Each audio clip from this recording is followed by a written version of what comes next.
বন্ধুরা, আমি এখন যে জায়গাটির মধ্যে দাঁড়িয়ে আছি এটা হচ্ছে সেই মধুপুরের আনারস বাগান।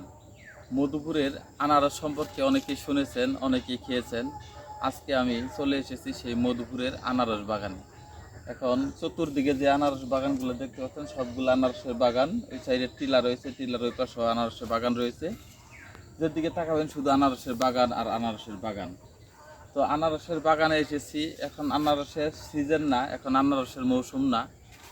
তো এখন আনারস বাগানের মধ্যে আনারস নাই বললেই চলে। তারপরে মধুপুরের আনারস বলে কথা। আনারস বাগানে আনারস নাও থাকলে কিছু না কিছু আনারস থাকে, সেই আনারসগুলো আপনাদের দেখাবো। তো চলেন আমার সাথেই। দেখা স্টপ কর, পাউডার দেয় স্টপ।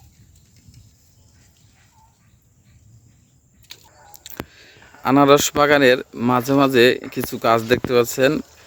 তো চাষিরা আনারস বাগানের মাঝে মাঝে এক্সট্রা ইনকামের জন্য কিছু গাছ লাগিয়ে থাকেন। এখানে বেশ কিছু গাছ রয়েছে, কোনো কোনো বাগানের ভিতরে দেখতে পারবেন কলা গাছ রয়েছে, পেঁপে গাছ রয়েছে। সেই সাথে আনারস বাগানের যে লাইনের গ্যাপ থাকে, এই গ্যাপের মধ্যে ওনারা হলুদ চাষ করে থাকেন, আদা চাষ করে থাকেন এবং কচু চাষ করে থাকেন।